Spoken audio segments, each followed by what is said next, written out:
Have you ever been in a season of life where you just feel stuck? Maybe even like you're going backwards, and you're just wondering what on earth is going on?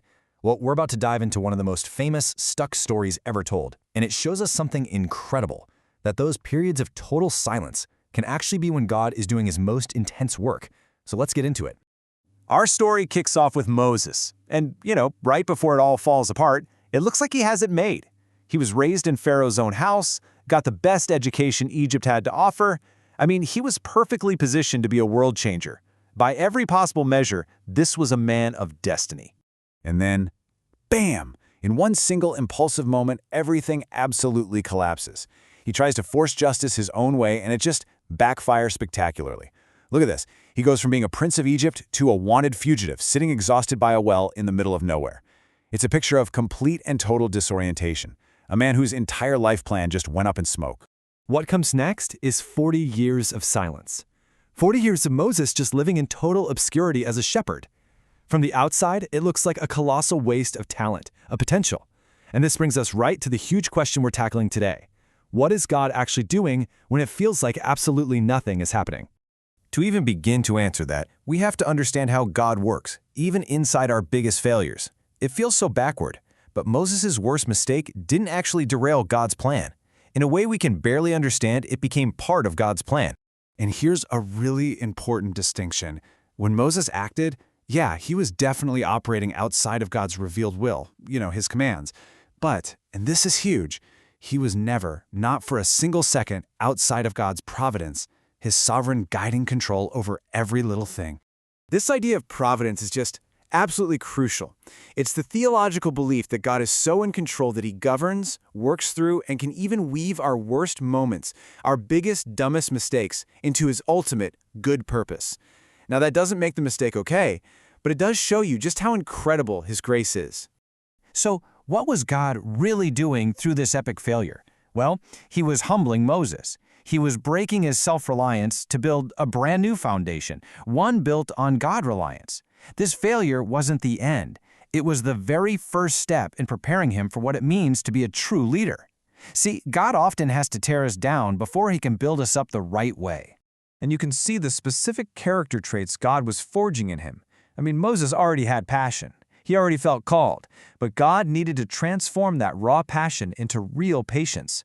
He needed to turn that self-assured sense of calling into genuine dependence on him, and that impulsive need for action into humble submission to his timing.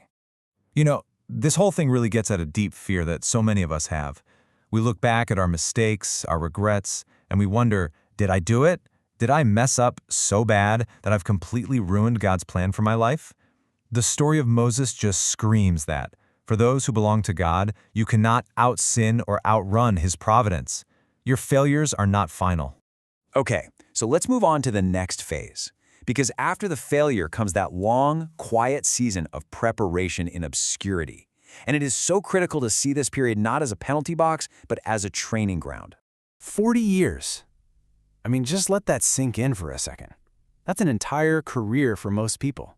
40 years of leading sheep, finding water, just living a normal, quiet life in the desert. It's an almost unimaginable amount of time to feel like you're just stuck in a holding pattern. But as we're about to see, it wasn't a holding pattern at all. The contrast is just stark. From a prince to a shepherd. From the palace to the pasture. What looks like this massive demotion was actually a divine curriculum. The patience, the humility, the intimate knowledge of the land he was learning every single day with those sheep, turns out those were the exact skills he would need to lead a stubborn nation through that very same wilderness. And this gets to a really crucial point. God is often far more interested in who we are becoming than in what we are doing. Usefulness in his kingdom flows directly out of our character. He's not looking for more of our ability, he's looking for more of our dependence. The spotlight might be for performance, but obscurity, well, that's for formation. And we get this incredible peek into Moses' heart when he names his son Gershom, which means sojourner or stranger. He doesn't see himself as a prince of Egypt anymore. He's not fully at home in Midian either. He's learning that his true identity isn't found in a place or a position, but in God and God alone. All right, so while Moses is being quietly prepared out in the middle of nowhere, the camera kind of pans away, and we have to ask, what was happening all this time to the people he was actually supposed to save.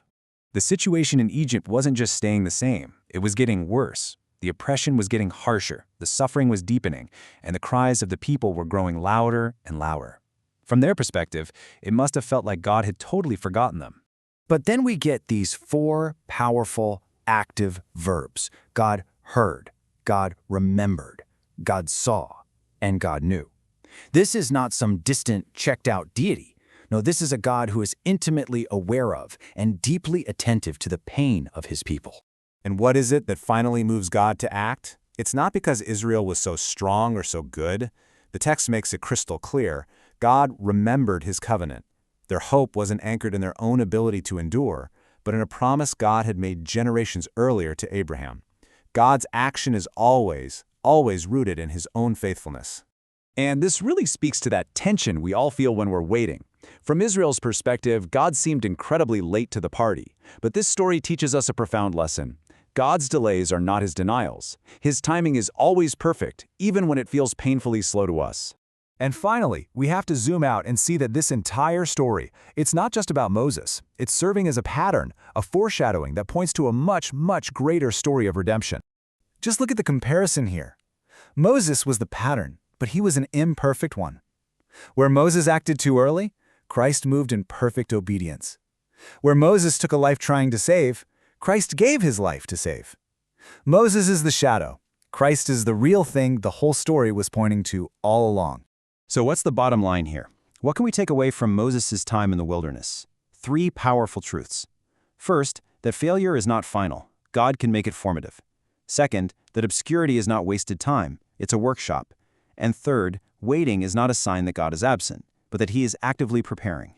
And that means that for you, right now, the logic of the wilderness still holds true. Your own failures, your hidden years, your seasons of frustrating waiting, they aren't empty.